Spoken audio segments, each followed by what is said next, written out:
daquilo que o Senhor, do propósito de Deus, do ensino do Senhor, você não vai se deixar deturpar. E você não vai ter essa fortaleza mental, porque você toca cada dia um passo de cada vez. Lembra daí que você fala? Às vezes é difícil para mim memorizar. É difícil você memorizar, às vezes, algo que, por exemplo, uma fortaleza genética. O que é isso? Vem a doença que afeta o seu corpo. Mas se eu falar com você, essas fortalezas, elas podem causar o que em você, bebê? Você pode falar, pode me causar uma tristeza na minha alma, uma depressão. Ela pode me causar uma enfermidade no meu corpo, uma doença incurável, né? Ela pode me causar perturbações na minha mente no sentido de quê? De entender a voz da serpente e não entender a voz de Deus. Por quê? Porque Satanás, ele traz coisas não quentes para a nossa vida. E é muito mais fácil você se regocijar na roda dos escarnecedores, como a palavra fala, do que você tomar a sua posição e dizer, não, eu não me conformo com esse mundo, eu não me conformo com essas coisas que têm acontecido. É nós sairmos fora desses enganos, que esses enganos, eles estão aí desde o princípio. Lembra lá no paraíso? Lembra quando Deus colocou o homem ali e ele ia e ele trazia um ensino. Hoje eu falei isso com a Eliane, né, que não é fácil para a gente tirar os paradigmas, para a gente cancelar tudo aquilo que um dia nós aprendemos. Mas é necessário nós termos um olhar atento para podermos realmente provar e ver, né? Você tem que ter experiência para você saber se realmente aquilo é leite ou não.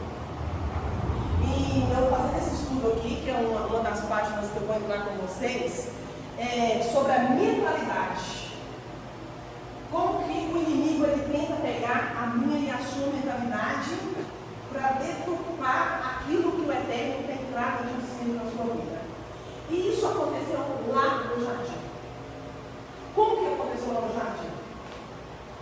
Aquela árvore, que na realidade, o judeu, ele entende que aquela árvore é um homem, um mestre.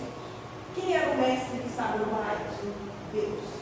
Ele vinha no final da tarde e ele dava o quê? Um ensino. Ele ensinava a palavra. E Adão passava para ela.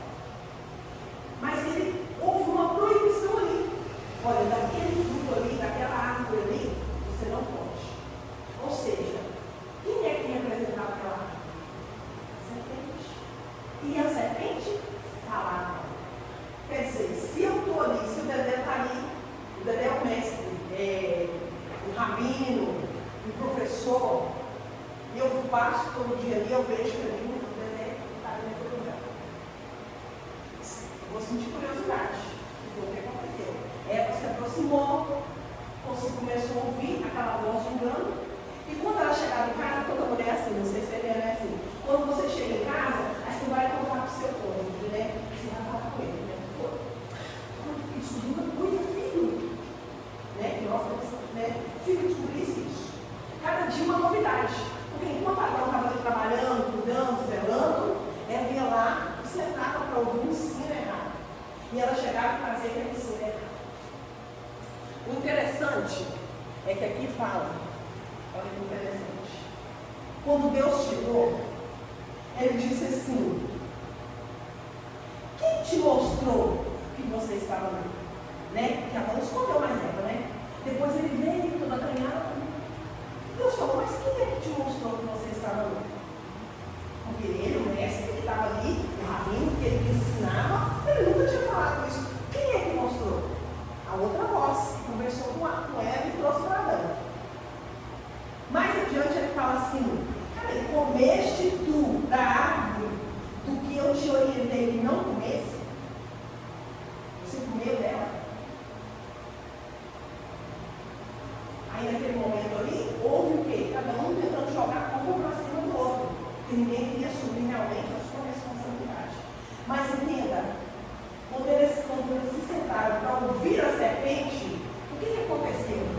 Começou a modificar algo dentro deles. Porque assim, às vezes você tem um amigo, às vezes você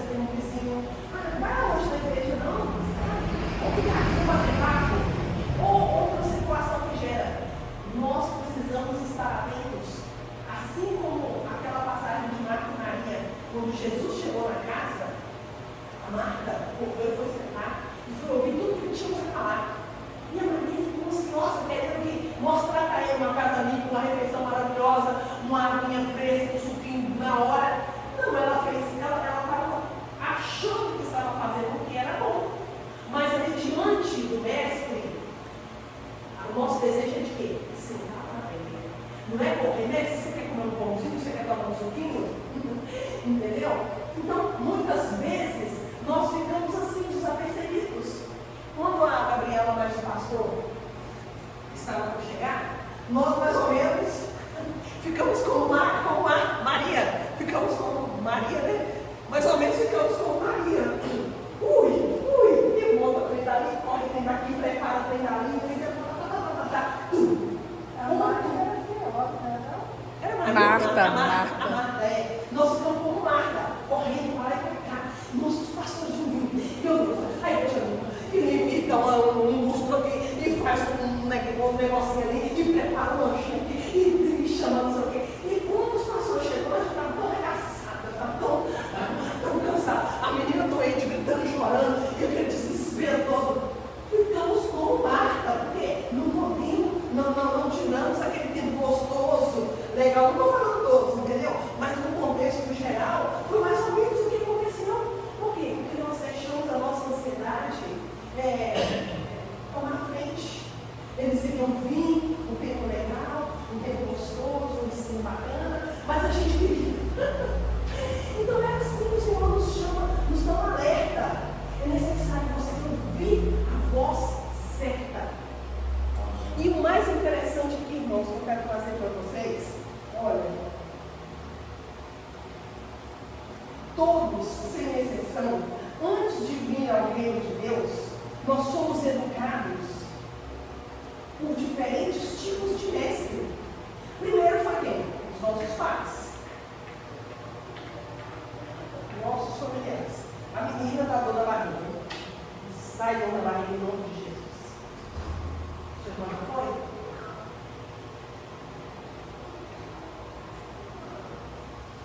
Depois a mamãe olha isso. Vai me dar aqui? Aproveita que está vindo aí, ó. Então, todos nós, sem exceção, antes de vir para o reino de Deus, olha para você ver, antes de estarmos aqui aprendendo aquilo que o Senhor tem nos ensinado, primeiro nós somos ensinados por outros mestres, né? Como eu falei, primeiro os pais, nossos familiares, os mais próximos, os amigos, a sociedade, a cultura, o meio de comunicação social, a religião, e assim como as instituições de ensino, a escola, colégio, as universidades. Ah, mas eles não estavam falando nada concernente